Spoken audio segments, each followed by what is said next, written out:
Bienvenue dans le Financier, votre rendez-vous économique quotidien. Voici les titres. La production d'or est en augmentation au Sénégal. Le pays a produit plus de 240 000 onces d'or en 2017 contre 233 206 en 2015. En 2019, le pays espère franchir la barre de 2500 onces d'or. Avec des opérations bancaires en Angleterre et aux États-Unis, UBA, la United Bank for Africa, renforce son capital et son bilan. Depuis 1998, la banque subsaharienne compte 70 années d'activité ininterrompue dans le secteur bancaire. Et en fin d'édition, nous ferons le point sur les marchés boursiers du continent.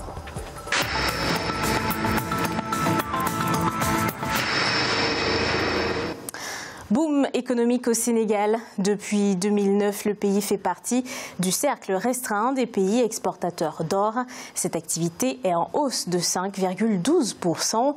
Pour cette année 2019, le Sénégal veut atteindre la barre des 250 000 onces d'or. Victoria Sedji. L'activité aurifère au Sénégal s'est accrue de 5,12% en 2018. Le pays a produit 245 230 onces d'or contre 233 266 en 2017, alors qu'en 2015, la production était à 182 283 onces d'or. En 2019, le pays espère franchir la barre de 250 000 onces d'or. L'exploitation a porté sur des sites à forte teneur dans un contexte de hausse de la demande mondiale. Selon l'Agence nationale de la statistique et de la démographie, l'or représente aujourd'hui l'une des premières sources de devises du pays, l'essentiel de la production étant exporté. Entre janvier et avril 2018, les exportations d'or non monétaires ont augmenté à 81,540 milliards de dollars, soit plus de 47 000 milliards de francs CFA. Les défis pour nous devaient être quand même un apport plus conséquent de cette activité au niveau de l'économie nationale. De toute façon, nous, on ne consomme pas cet or qui est exporté. Et donc, tout ce qu'on peut engranger comme bénéfice dans cette exportation très souvent, c'est peut-être la fiscalité ou bien une situation extrêmement faible du pays qui vraiment ne rapporte pas grand-chose. Donc, ce n'est pas une activité nationale. Le Sénégal est le 13e producteur d'or en Afrique. Sur les 7 dernières années, la production moyenne du minerai est de 155,033 milliards de francs CFA par an, selon l'Agence nationale de la statistique. État des lieux des secteurs clés de l'économie marocaine. Le ministère de l'économie dresse un bilan de l'évolution économique du pays. En 10 ans, l'investissement public dans l'agriculture a plus que triplé. Le secteur pèse pour 13,8% du PIB. Le secteur a connu une croissance annuelle moyenne de 14,4%. Du côté de l'industrie, le secteur contribue à hauteur de 17,5% du PIB. Le tourisme contribue majoritairement au développement économique du pays. Seul point noir, le BTP, il est impacté par une forte baisse de production.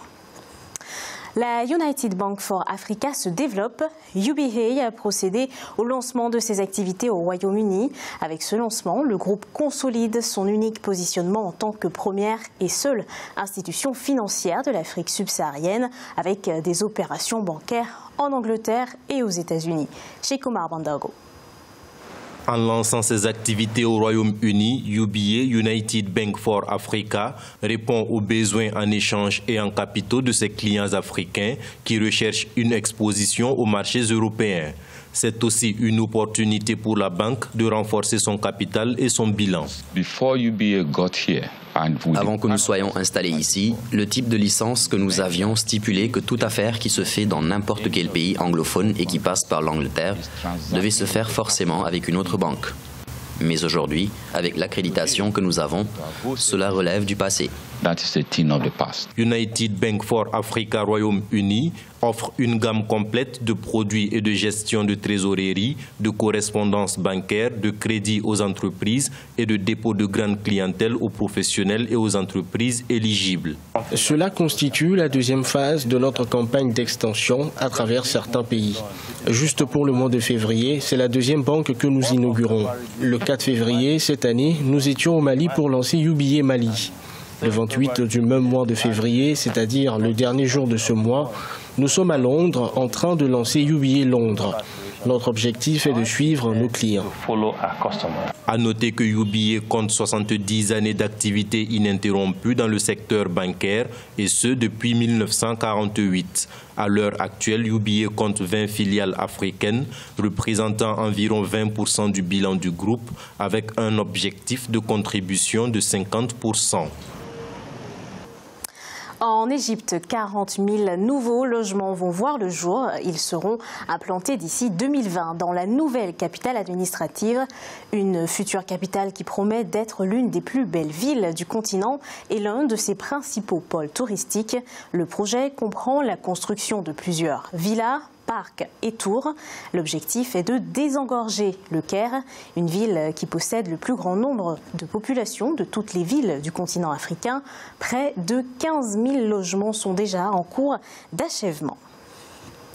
2 millions de dollars pour la préparation du projet d'aménagement d'un port en eau profonde.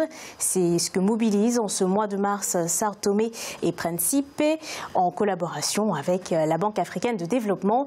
Il cofinance les dépenses liées aux activités préparatoires du projet. L'aménagement du port permettra d'améliorer la compétitivité des produits d'exportation. La réalisation du projet contribuera également à réduire les coûts des marchandises et produits importés à Sao Tomé. Pour le ministre de la Planification, des Finances et de l'Économie bleue, Osvaldo Vaz, la Banque africaine de développement apporte une aide précieuse au pays. Écoutons-le. Cela va contribuer au développement économique du pays. La Banque africaine de développement est notre partenaire de choix. Elle a toujours été à nos côtés et la signature du présent accord témoigne du dynamisme de notre coopération et de son engagement à accompagner les efforts de développement du gouvernement sao-toméen. Il est à présent l'heure de faire le point sur les marchés boursiers du continent. En Afrique australe et océan Indien, la bourse de Maurice était en baisse de 0,06%. L'indice All Share de Johannesburg baissait de 0,72%. L'indice de Nairobi enregistrait une hausse de 0,01%. L'indice du Botswana gagnait 0,18%. En Afrique de l'Ouest et centrale, la BRVM d'Abidjan était en baisse de 1,02%. L'indice nigérian perdait 0,16% et la bourse du Ghana perdait 0,57%. Et en Afrique du Nord, la bourse de Casablanca était en baisse de 0,09%. L'indice égyptien était en baisse de 0,58% et l'indice tunisien perdait 0,61%. C'est la fin de cette édition du Financial. Merci de nous avoir suivis. On se retrouve bientôt pour un nouveau rendez-vous de l'économie.